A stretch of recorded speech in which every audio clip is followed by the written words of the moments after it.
Hola. Bueno, buenos días para todos. Muchas gracias por su presencia virtual y algunos acá en sala.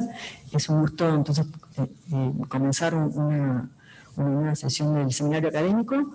El día de hoy tenemos la presencia del profesor agregado doctor Mauricio Cuello del Servicio de Oncología Clínica y modera el bachiller Facundo González, que va a hacer la presentación del expositor y va a moderar la sesión del día de hoy.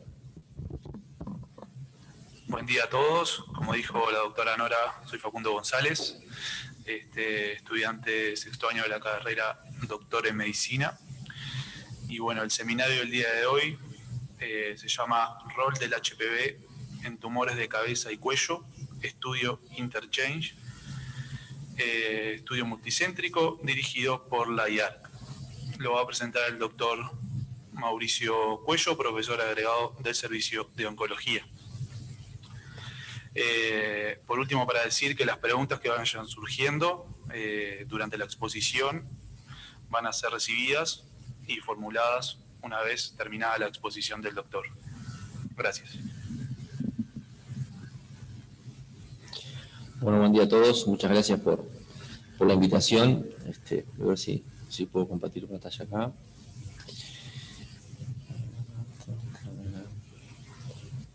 A ver, ¿por qué me apareció esto del micrófono? No. ¿Me ayudas con esto? No.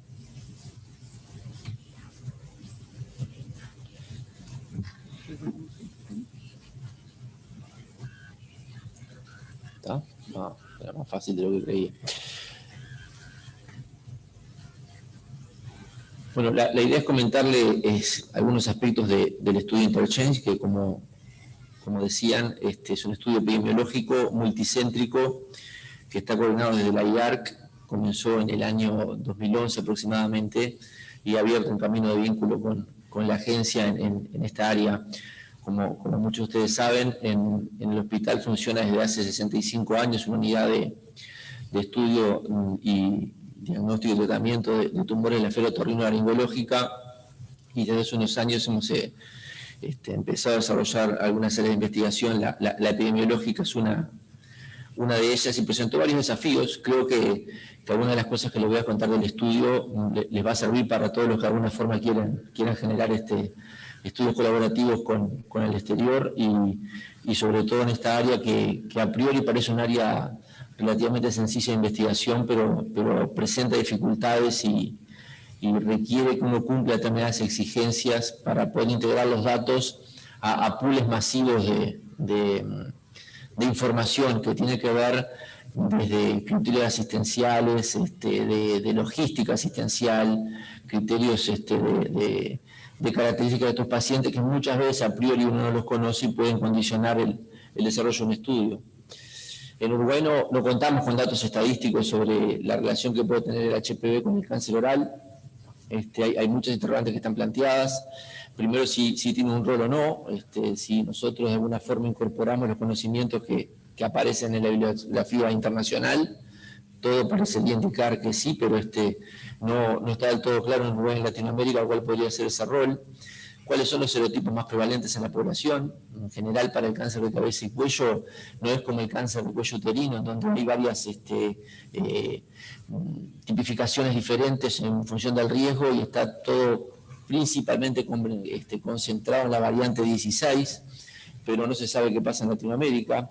Si hay alguna relación entre el HPV, el tabaco y el alcohol, que es algo que cuando uno revisa la bibliografía internacional, en general parecen separarse dos poblaciones y habría cáncer de cabeza y cuello claramente vinculados al tabaco y al alcohol, mientras que en otros tipos de tumores predomina el HPV. Acá también vinculado muy directamente a la población que estudiamos, puede ser que esos subgrupos no se vean con tanta claridad.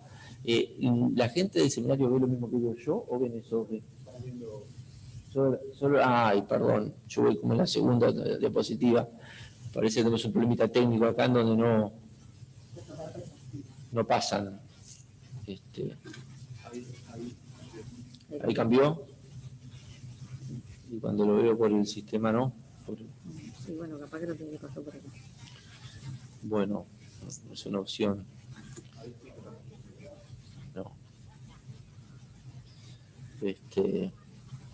¿Y eso por qué pasa? Iniciar presentación. Claro, No pasa. No. Bueno, entonces la vamos a hacer así. Y espero que se vea un tamaño. A ver.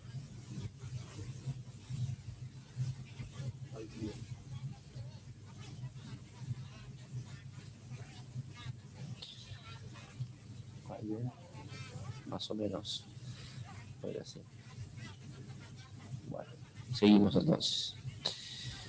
El tema es que no lo puedo pasar.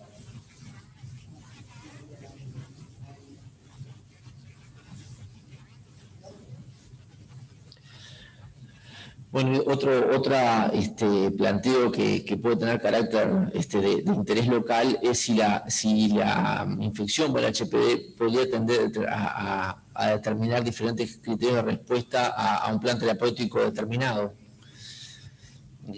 Los factores de riesgo oncológico o para desarrollo de un tumor de esfera otorrinolaringológica están los clásicos, ¿no? Que es el tabaco y el alcohol. En el caso nuestro de Latinoamérica y sobre todo el Cono Sur, el mate caliente podría tener algún vínculo. Podría haber también algún antecedente de carácter genético oncológico de predisposición, pero es algo menos frecuente. Y lo que ha surgido en los últimos quizá 10 o 15 años es claramente la vinculación con el virus del HPV.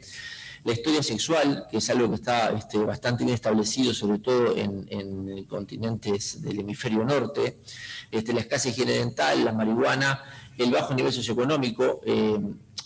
Cuando se hacen estudios multicéntricos y se ajustan por otros factores de riesgo, está claramente establecido que la pobreza es un factor de riesgo independiente y también es un factor pronóstico independiente. Cuando uno lo asocia por estadio y por acceso a tratamiento, igual los pacientes más pobres tienen más chances de morir y no se sabe bien si hay un criterio inmunológico detrás de esta explicación o cuál es el factor que está también en este momento en estudio. Y algunos vinculan también el índice de masa corporal con el riesgo de desarrollar un tumor de la esfera otorrinolaringológica. El HPV causa aproximadamente 30.000 cánceres orofaringios a nivel mundial al año, sobre todo concentrados en la amígdala y base de lengua, y se considera que podría actuar como promotor en un 25% de los casos. Todos estos datos son de países desarrollados y principalmente de Estados Unidos y algunas áreas de Europa. En Estados Unidos, para el cáncer orofaringio, y por hoy se considera que es el principal factor de riesgo, y la evolución se ha dado principalmente dentro de los últimos 20 o 30 años, o por lo menos es probable que pudiera ser previa también esa asociación, pero en estos últimos 20 o 30 años es que se ha caracterizado, tiene que ver sobre todo con la mejoría de los registros y la mejoría en la detección o el progreso tecnológico que permite una mejor detección del HPV en las muestras tumorales. Si bien una de las explicaciones que se intenta dar también desde un punto de vista sociológico es que ha habido un claro cambio en el comportamiento sexual después de los años 70 en el mundo y el aumento de las relaciones sexuales orales podría explicar también el aumento y a su vez el mejor control del tabaco podría explicar el desplazamiento de los tumores de la esfera otorrinolaringológica asociados al HPV. Como sabemos hay 110 tipos diferentes, pero en este caso específico, como comenté previamente, el 16 en el 95% de los casos y en algunos casos el 18 puede estar vinculado a este tipo de tumores. Se asocia tanto a lesiones benignas, lesiones de predisposición, como a tumores malignos y, como les comenté, la topografía principal es orofaringia, pero podría haber un porcentaje de tumores de la esfera laringea que también desarrollaran esta enfermedad oncológica mediada por el HPV. En el mundo y en nuestro país, en la segunda causa de muerte del cáncer, hay aproximadamente 7.500 muertes al año, y los tumores de la esfera otorrinolaringológica ocupan en su conjunto el sexto lugar. Si bien en conjunto el número de casos no es despreciable, a nivel mundial los tumores de la esfera otorrinolaringológica aún son clasificados dentro del grupo de tumores raros, que son aquellos que se considera que no están presentes en más de un 5% de la población en que se diagnostica un cáncer. La división anatómica es compleja.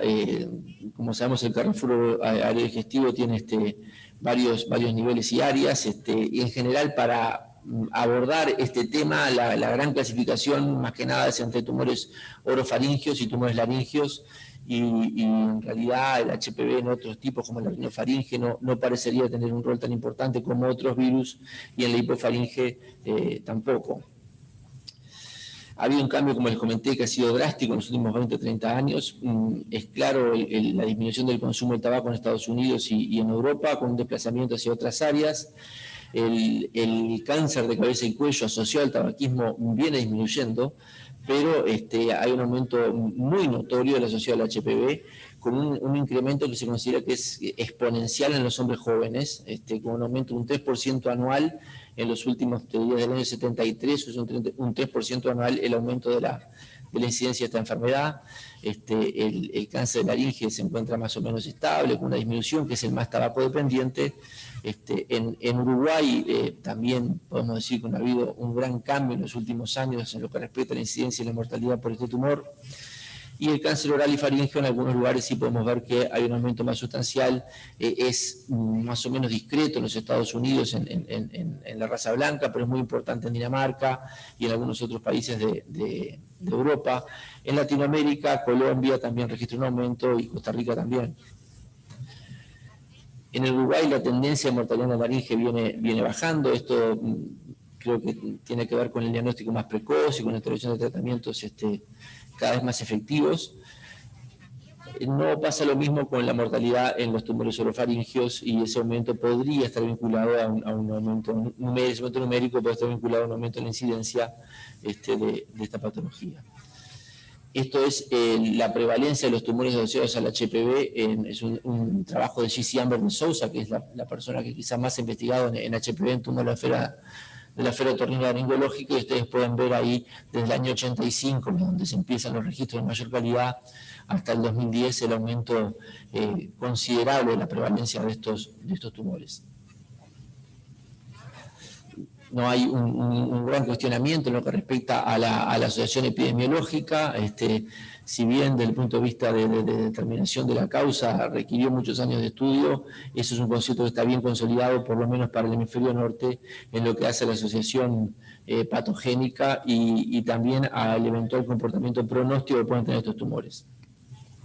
Esta es la proporción de pacientes que en los Estados Unidos empiezan a tener positivos los resultados de HPV en tumores de amígdala, con también un aumento muy considerable, y algunos empiezan alrededor de la primera década del siglo XX, XXI, mejor dicho, en el año 2010, 2012, empiezan a aparecer los primeros trabajos que empiezan a señalar que aquellos enfermos que son HPV positivos para el serotipo 16, que es el mayoritario, podrían tener un mejor pronóstico en lo que respecta a los resultados en cáncer de cabeza y cuello.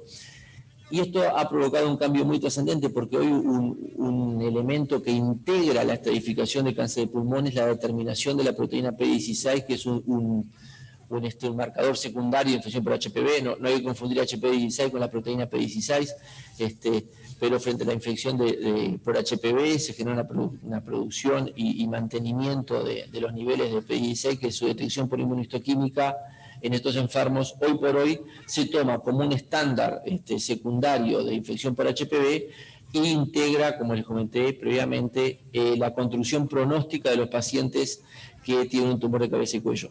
Tanto es así que para regiones de la orofaringe, si un paciente tiene un tumor T4N2, si es P16 positivo o negativo, cambia el estadio y cambia sensiblemente el pronóstico. Esta elaboración pronóstica está construida sobre todo en poblaciones americanas y europeas, donde las poblaciones están claramente definidas. Es decir, hay claramente una población de pacientes que nunca fumaron y nunca tomaron alcohol, pero son HPV positivos, y otro grupo que sí son grandes fumadores y alcohólicos, donde no está tan representado el HPV. ¿Pasa eso en Latinoamérica? ¿Tenemos tan claras esas poblaciones? Es una pregunta que también deberíamos responder. En el año 2011 nos invita a la IARC a participar en un estudio, ese estudio Interchange, que lo dirige un experto mundial en epidemiología, que es un estadístico que se llama Paul Brennan, dirige el área de genética molecular de la IARC y se concentra sobre todo en tumores tabaco dependientes y en particular cabeza y cuello. nosotros no teníamos gran experiencia, sí habíamos hecho y participado en estudios epidemiológicos, pero no tenemos experiencia en participar en estudios epidemiológicos que buscaran además el rol pronóstico en alteración. Y cuando lo primero que nos encontramos y la pregunta que nos hacen es ¿qué pasa en Uruguay? ¿Y por qué es importante que pase en Uruguay? Bueno, y esto le sirve a cualquiera que se va a plantear un estudio pronóstico acá, uno lo ve muchas veces en las presentaciones del PROINBIO, ¿no? Nosotros no tenemos una idea clara de cómo pueden influir o cómo pueden estar representados otros elementos pronósticos en la población, y a lo mejor los que son objeto de otro estudio no tienen tanto peso, y sí tienen un peso mucho mayor en los estudios del exterior. Es un factor. Y lo otro es que la realidad asistencial de nuestro país puede ser muy diferente a lo de otros países. Eso puede condicionar el pronóstico y de alguna forma también tener una repercusión en los resultados globales. Y un tercer factor, cuando vos querés saber si tus resultados propios reflejan o hacen la mejor aproximación de la realidad, es ver qué subgrupo poblacional utilizás. Y en los Estados Unidos y en Europa, la construcción de los estudios epidemiológicos en cáncer de cabeza y cuello se basan en una población que desde el punto de vista socioeconómico es bastante heterogéneo, y en Uruguay es una investigación que se concentra en hospitales públicos con poblaciones socioeconómicas un tanto más desfavorecidas. Entonces, la mirada en realidad biológica puede estar distorsionada por la condición social, porque la incidencia del HPV es variable en función de las condiciones socioeconómicas de una población a nivel global. Eso como ejemplo en este caso específico. Lo otro que te preguntaban, ¿cuánto es la subida mediana en Uruguay por un cáncer de cabeza y cuello? Nosotros en el registro no tenemos ese dato. Por suerte, la policlínica tiene más de 1000 pacientes en la base de datos y recoge 100 y pico de variables de cada enfermo desde ya hace el año 94, creo, y pudimos hacer un análisis preliminar de supervivencia y presencia de factores de riesgo en la población local. Y nosotros, cuando se hace la agrupación por estadio, tenemos una sobrevida mediana que es muy similar a la que reportan las agencias internacionales. Sí tenemos una mortalidad alta a nivel global porque tenemos un diagnóstico tardío casi que constante y los pacientes debutan en un importantísimo porcentaje de casos con enfermedad diseminada a nivel local regional, pero sí podríamos decir que incluso esa población de metastásicos viven más o menos lo mismo que si en otro lugar, porque además las estrategias terapéuticas no son muy diferentes y no hay una gran desventaja tecnológica en estas latitudes con respecto a otras, y además es un país donde desde el punto de vista quirúrgico en otorrino fue un pionero en muchas técnicas, hay una tradición importante, una formación fuerte en esta área y nos permite tener resultados bastante similares. Nosotros hicimos un estudio que se publicó en la Revista Médica del Uruguay y todas las variables que más o menos uno necesita registrar en ese estudio retrospectivo inicial se comportaban más o menos similarmente a lo que podía pasar a nivel internacional, salvo que en Uruguay hay un pequeño desfasaje con una concentración un poco más alta de los tumores de laringe, y no sabemos si eso es propio de este hospital o que quizá veamos algunos más, es una ganancia en nuestra serie, porque incluso es un poquito más alta que lo que registra el Registro Nacional del Cáncer. Cuando analizábamos los resultados y veíamos la supervivencia por estadio, era más o menos similar.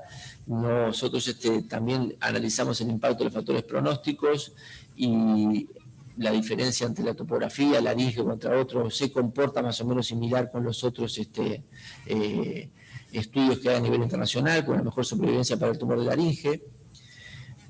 Y después empezamos a analizar algunos otros factores, y este es uno de los pocos estudios que encontró una diferencia pronóstica en el consumo de alcohol, que es algo que no está completamente establecido y en esta base nuestra eso sí parece estar bastante presente. Como veíamos que más o menos nos comportábamos como todo el mundo, se nos aceptó a participar en el estudio Interche, que lo que buscaba era desarrollar un biobanco que permitía el desarrollo de estudios genéticos asociados a tumores de la esfera laringológica, buscando reclutar aproximadamente 2000 casos con los controles correspondientes.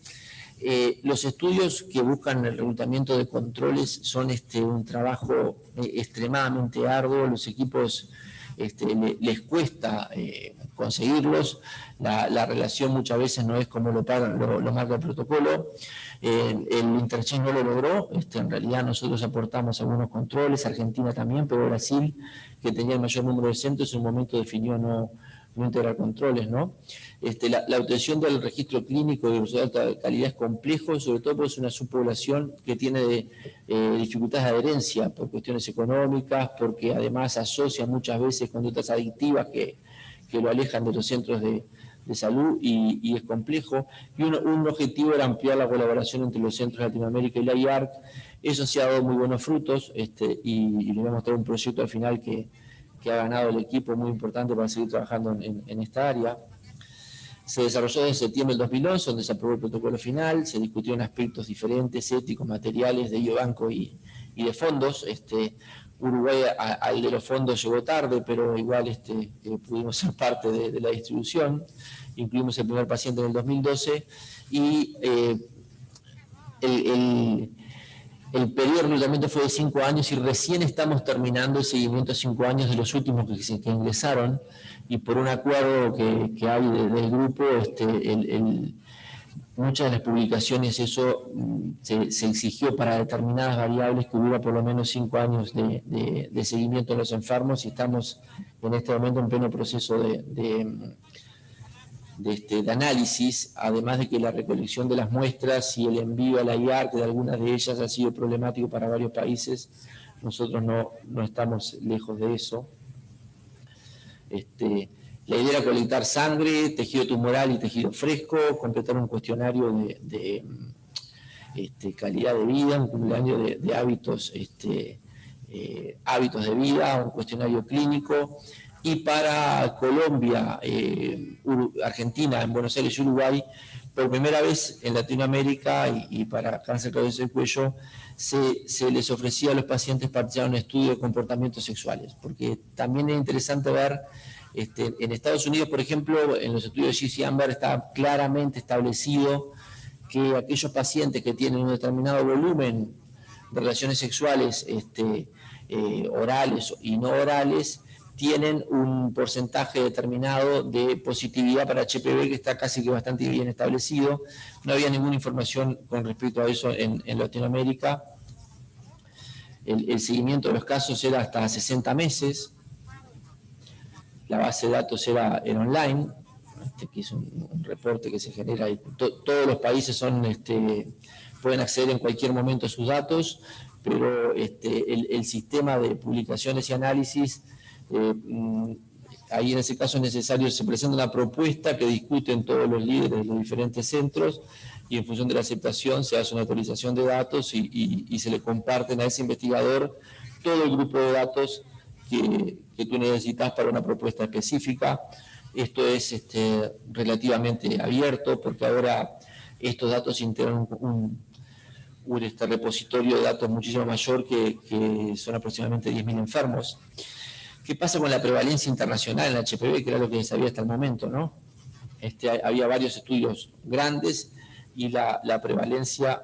y acá se me coló una que no iba, pero se los digo a capela, pero la prevalencia aproximada para Estados Unidos se calcula que anda para tumores orofaringios cercana al 40%, que es un número muy importante, y en la laringe se cree que puede llegar al 25% de los casos, tumores que están mediados por el HPV con una mínima o ninguna influencia del alcohol. Como les comentaba, para Uruguay, Argentina y Colombia hicimos un estudio de cuadros y controles con el cuestionario de sexualidad. En total fueron 635 enfermos entre los dos grupos. El porcentaje de hombres es muchísimo mayor que el de mujeres, pero viene creciendo, igual que se observa en el pulmón, el sexo femenino, con un porcentaje que ronda el 25% de los casos. La edad, la mediana era 62 años aproximadamente, que es lo que se reporta en todo el mundo también. Y desde el punto de vista educativo, una alta concentración de personas que tienen un bajo nivel educativo, que eso también puede tener que ver con un sesgo de selección, pero en el caso específico de nuestro país, es muy importante. El 80% de los casos que se describen en el Registro Nacional del Cáncer son concentrados en hospitales de salud pública, en donde si uno mira los datos del Instituto Nacional de Estadísticas, se concentra la población de bajos recursos, es algo que nosotros sabemos, y eso tiene que ver con el perfil educativo de los participantes. En lo que respecta a la presentación de fumadores o no fumadores o de fumadores, aproximadamente un tercio de los pacientes eran no fumadores. La presencia del alcoholismo y del consumo de mate también fueron bastante fuertes, sobre todo por acá predominó la población argentina y uruguaya. Repito que no está del todo claro qué rol puede tener el mate en este tipo de tumores, pero y después cuando preguntábamos sobre conductas sexuales, la pregunta buscaba caracterizar el volumen. No andamos muy lejos de los resultados internacionales, con un porcentaje muy importante de enfermos que aproximadamente tienen entre 2 y 5 compañeras sexuales, pero hay un volumen muy importante de individuos que tenían un volumen de relaciones sexuales bastante alto. Esto tenía asociación con algún otro factor demográfico y con con la consumo de prostitución. Cuando digo consumo estoy mal traduciendo un término del inglés, tendría que buscar cuál es en español, pero recurrir a prostitutas está también un tanto sobrerepresentado en esta población que vimos, y la edad de primera relación sexual rondaba los 16 y 17 años, sin una gran diferencia en los controles. El número de relaciones sexuales, si bien no fue estadísticamente significativo, desde el punto de vista numérico hay una diferencia y queremos analizar algún dato más. Se han incorporado más casos a ver si es un tema de N, porque desde el punto de vista numérico la diferencia sí puede ser sustancial. Y en lo que respecta a los hábitos sexuales, también se registra la misma... los mismos resultados que en los Estados Unidos, con un porcentaje importante de pacientes que practicaban relaciones sexuales orales, y con una frecuencia que tampoco era diferente a la que se practica en el resto del mundo. Esto que puede ser un poco raro, los estudios de sexualidad en muchos lugares determinan que antes de los años 70, 80, la participación en relaciones sexuales que cumplieran los requisitos para considerar el sexo oral eran en general, y les va a parecer curioso, pero obtenidos fuera de la pareja y generalmente se obtenían tras un intercambio económico fuera de la pareja. Eso es lo que se registra en los años 70, 80. Y después de la relación sexual, eso pasó a ser una actividad para ser más cotidiana, y eso es un poco lo que se cree que ha aumentado el número de estas relaciones, o además que hay un porcentaje muy importante de esta población que se anima a contestar algo que en el pasado no. Ese es otro factor también que hay que tener en cuenta. El sexo con prostitutas es algo muy frecuente, esto sí es muy superior a otros países. El número era muy variable, pero tuvimos varios que contestaron que habían tenido más de 100 veces y algunos en el orden de los miles, y también el sexo oral con prostitutas estuvo presente como respuesta en la encuesta. Cuando lo comparamos con faringe versus no orofaringios, también hubo una diferencia numérica, pero no una diferencia sustancial desde el punto de vista estadístico. Y tampoco se dio con respecto a las características de esas participaciones sexuales o esas conductas sexuales. Otra vez, sigue siendo de las mismas características y sin diferencias sustanciales la integración sexual con prostitutas. Cuando se analizan solo los del centro ROFO, que tiene una distribución poblacional un poco diferente, porque en Argentina los hospitales públicos, desde el punto de vista socioeconómico, están mejor distribuidos que acá, sí se encuentra alguna diferencia sustancial entre lo que es el número de parejas en este grupo. Esto ya había sido establecido antes en un estudio previo había habido hecho por la IARC, y de unos cuantos años antes, esto ha demostrado o podría haber demostrado un aumento significativo por lo menos en la declaración de relaciones sexuales. Si habían tenido relaciones sexuales y con qué frecuencia también, sin ser significativo, en todas las variables se ve un aumento en los últimos años. Lo que se identificó en este subestudio, que era el perfil educacional es muy bajo en nuestra población con respecto al resto del mundo. El tabaco, el alcohol y eventualmente el mate son los factores de riesgo más prevalentes, tanto en los espacios como en los controles, y el número de parejas sexuales rondaba el 2 a 5. Entonces, cuando vos tenés muy concentrado el porcentaje entre 2 y 5, no podés atribuir un altísimo volumen de relaciones sexuales a lo largo de tu vida, y en general, para tener un mayor riesgo claramente aumentado de HIV positivo, tenés que tener 23 parejas sexuales, según los estudios americanos, 23 parejas sexuales a lo largo de tu vida con relaciones solo genitales, digamos, y más de 6 parejas sexuales en relaciones orales se asocian a un aumento en el HPV. Aquí la inmensa mayoría no superó esos números. Y puedo explicar un poco algún resultado posterior del estudio. La edad es a los 16 años, que no tiene grandes variaciones, con una diferencia de hasta 9 años en lo que respecta al inicio de las relaciones orales, y no hubo diferencia entre casos y controles en lo que hace a las relaciones con prostitutas. Sí, una mayor presencia de sexo oral en los tumores orofaringios.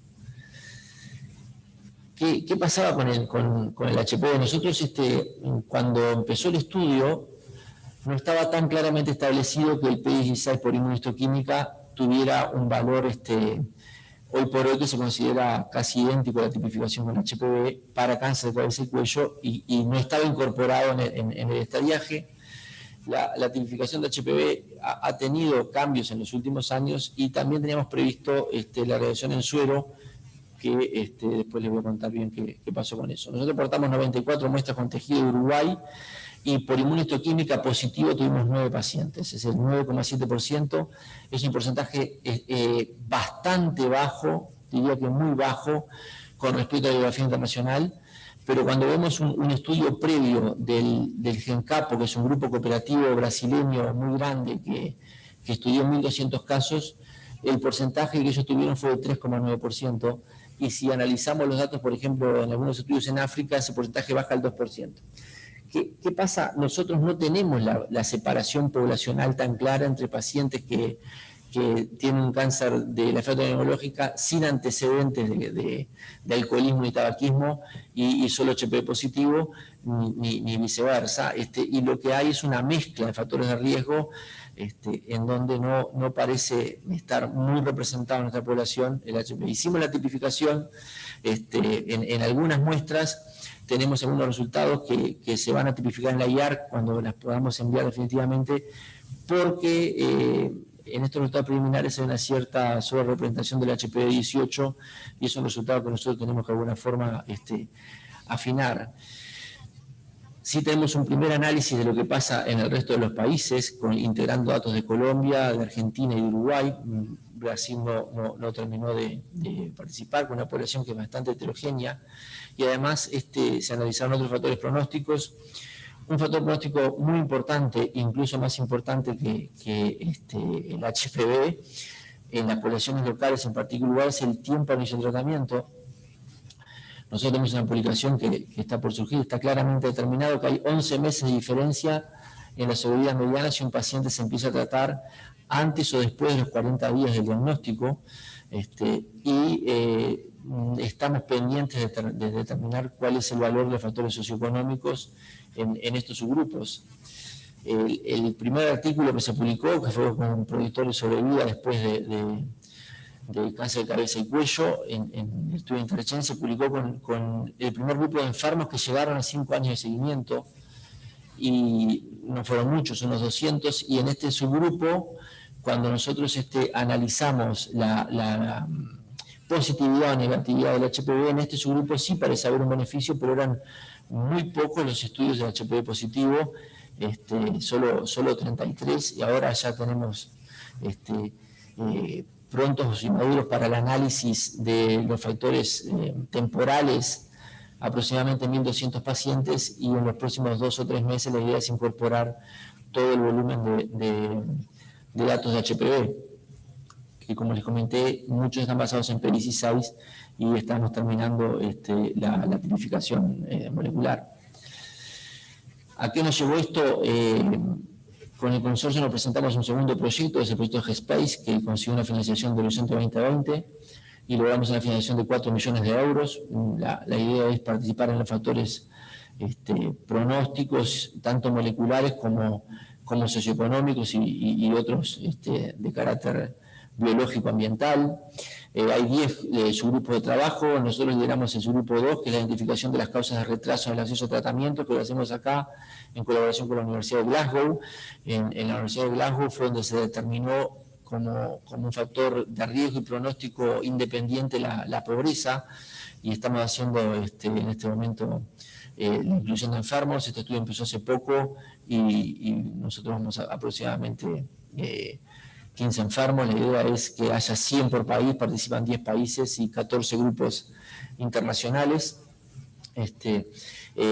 Todavía parece haber un acuerdo general, tanto los brasileños como en Uruguay y los hospitales públicos argentinos, en que el HPV no tendría el comportamiento que tiene, o los cánceres de cabeza y cuello no tenían la dependencia tan clara que hay en otras latitudes, y nosotros creemos que todavía hay que hacer más seguimiento y mejorar el diagnóstico por tipificación del HPV para determinar realmente si tenemos el mismo rol o no, e incluso qué peso tiene cuando otros factores socioeconómicos y biológicos pronósticos están más sobrerepresentados en la población. Y esto es importante porque incluso un planteo que hay en la biología internacional es que aquellos pacientes que son HPV positivos tengan tratamientos menos intensos que lo que se reciben hoy en día. Entonces, si el HPV en nuestras poblaciones no tiene ese rol, es muy importante determinar si van a merecer o sería conveniente realizar tratamientos menos agresivos en esta subpoblación o no. Eso era un poco lo que le quería mostrar, y quedo abierto a comentarios y preguntas.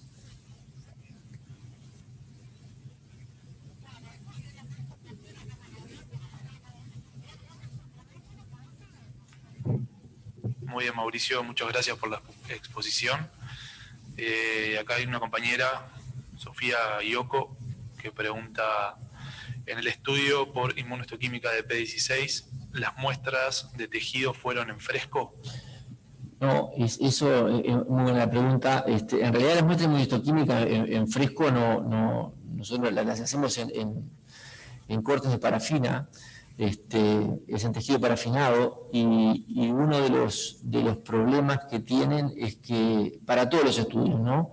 Los estudios de largo seguimiento muchas veces tienen muestras adquiridas en diferentes condiciones, y después cuando se hacen las digestiones necesarias para la inmunohistoquímica pueden haber, primero por el previo paso del tiempo, que eso condiciona la calidad de las tinciones con el anticuerpo.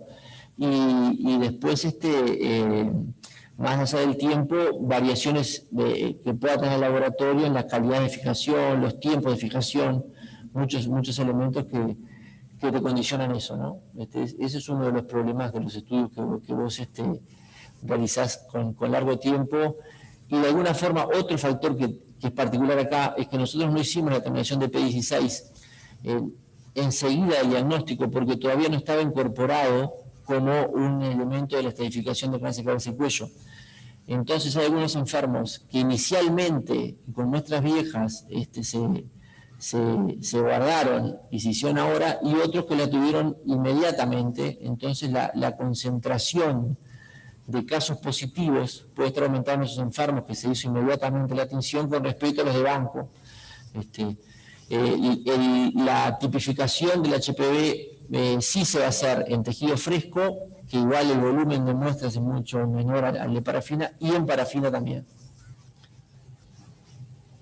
La tipificación por biología molecular me refiero.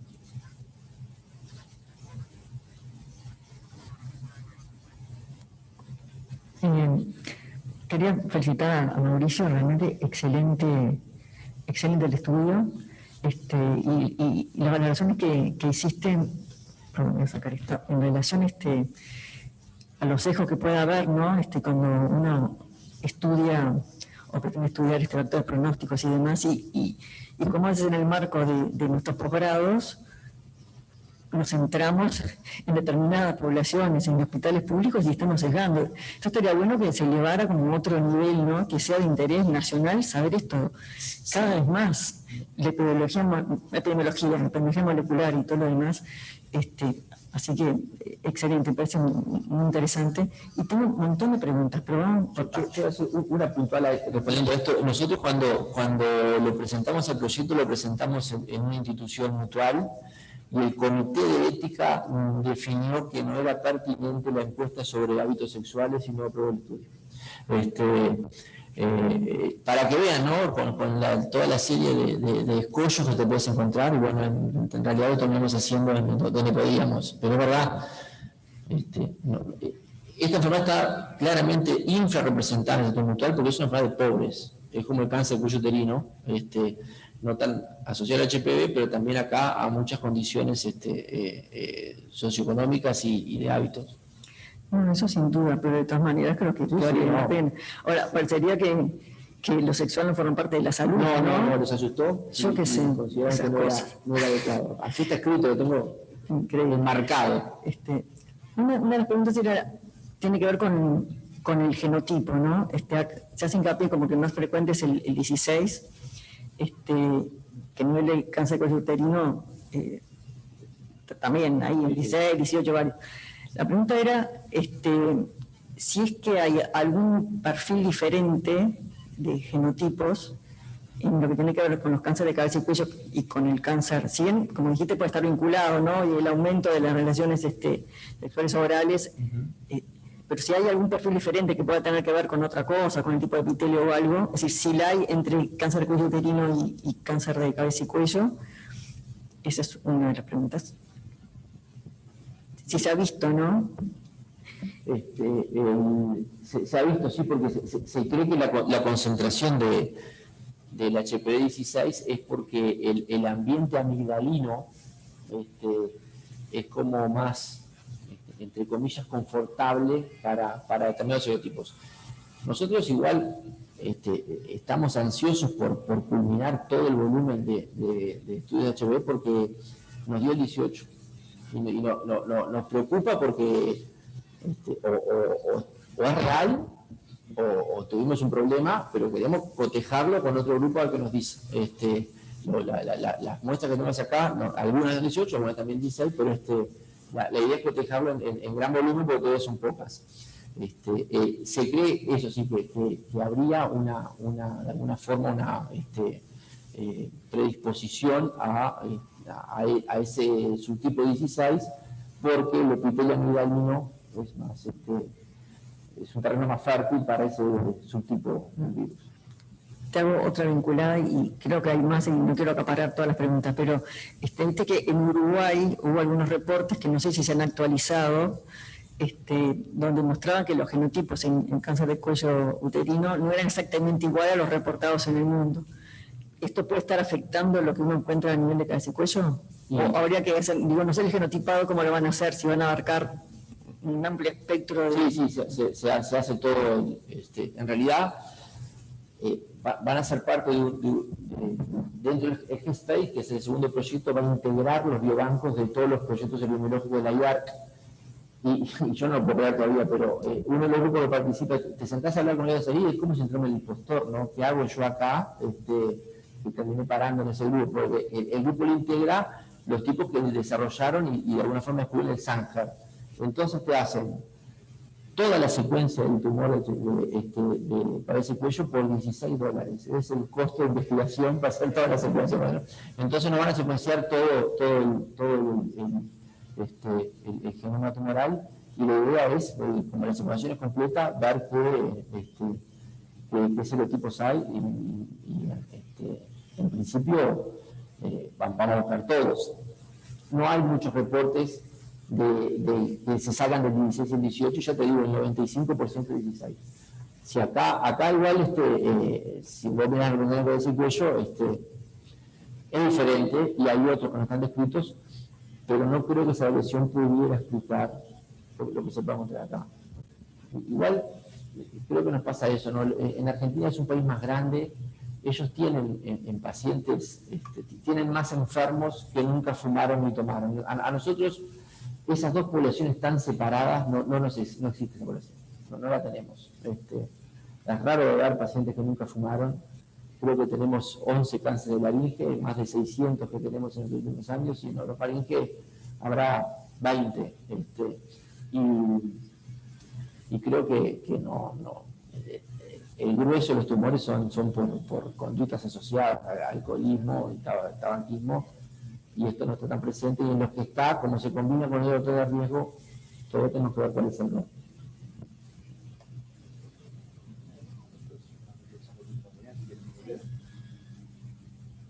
La misma compañera que había hecho la pregunta anterior trabaja con muestras de carcinomas orales en parafina y surgen estas dificultades, sobre todo para realizar técnicas en PCR. Bueno, técnicas en PCR, el tiempo es muy importante y Nora sabe mejor que yo de esto, pero en Uruguay ha mejorado muchísimo la calidad de fijación y conservación, sobre todo a expensas del cáncer de mama, que creo que había muchas dificultades para establecer determinadas alteraciones, y ahí se empezó a mejorar y pasamos a guardarlo en parafinas de alta calidad, y eso ha provocado un cambio. Pero si vos trabajas con muestras viejas, se fijaba con parafina de bolerías. Entonces eso eso cambió. Siempre es mejor si vos te vas a plantear en un estudio que puedas hacer digestión y exposición proteica, y eso, muestras relativamente nuevas. Muchas veces es difícil. Tumores infrecuentes tenés que irte años para atrás. Es un problema. Sigo con alguna pregunta y comentario. Me pareció interesante también lo que mostraste cuando el estudio caso control que mostraste inicialmente era los pacientes uruguayos, o el estudio uruguayo. Su grupo de casos y controles son todos, pero Brasil no puso, y en realidad cada vez uno de Uruguay era global. Pensando en el consumo mal traducido, como decimos, de prostitución, que acá en Uruguay se exige un carnet de salud para las prostitutas. Sí. Entonces, si nuestra realidad es exactamente igual que las otras, ¿cómo puede influir? Y ya te hago otra pregunta, si tiene lugar o si impactaría acá la vacunación con HPV para esto. Bueno, preguntón. La primera, yo creo que sí que podría, pero igual es tan universal la positividad de HPV en mujeres jóvenes, ¿no? Es extremadamente alto, tanto que esa es una de las razones por las que no se recomienda antes de los 30 años, se cuestiona entre los 30 y 40, y después sí, en lo que respecta a la purificación en el cáncer de cuello. Pero para el caso específico, yo no sé si hay estudios, creo que sí que hay algún estudio en Uruguay de incidencia de HPV en población, o por lo menos en curso en poblaciones de mujeres que ejercen prostitución. Es muy probable que más allá de las medidas preventivas que se tomen sea muy alto, porque eso es lo que se reproduce.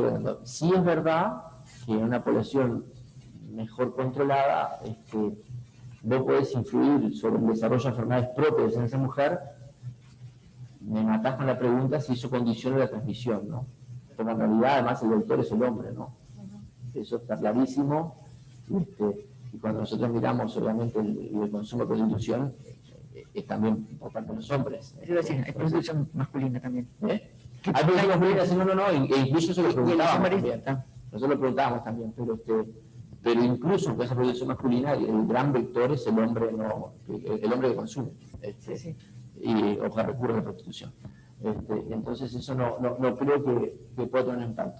Y de la vacuna, yo creo que sí. Si no directamente, que es lo que uno se pregunta, hay estudios que están realizando en pacientes con cáncer de esfera de cabeza y cuello, que son HPV positivo, la vacunación. A ver si eso cambia el pronóstico o no, o los segundos tumores o la evolución. Pero indirectamente el impacto, yo creo que va a ser todo. Primero, deberías eliminar el vector, ¿no? la infección por HPV, la transmisión sexual, los tumores que desencadenan, se cree que también, ¿no? O deberían enfrentarse desde ese punto de vista. Y claro, controlarse el vector, el impacto en las lesiones perioplásticas de cáncer de cuello y en algunos países en el cáncer de cuello ya es alto. Ya es alto, ya se empieza a manifestar, no exageremos tampoco, ¿no? Pero ya se empieza a manifestar, y el porcentaje de positividad en la población de HPV, cuando vos haces testeos a ciegas, también ha disminuido mucho en las bien vacunadas. Creo que eso va a tener un impacto en el cáncer de cuello seguro. A nivel directo no sé, pero secundario, sin dudas. La pregunta es, si tenés 10% de positividad en Uruguay, ¿eso va a pasar en el cáncer de cuello? No sé. No sé.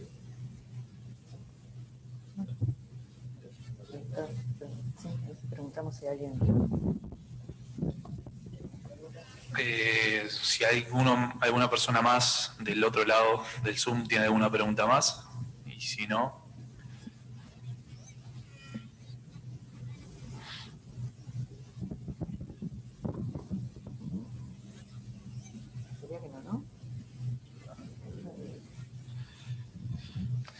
Bueno,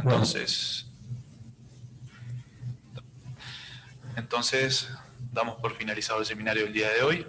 Agradecemos nuevamente al doctor Mauricio Cuello por la exposición y bueno, los esperamos en un nuevo seminario académico más adelante. Muchas gracias. Gracias.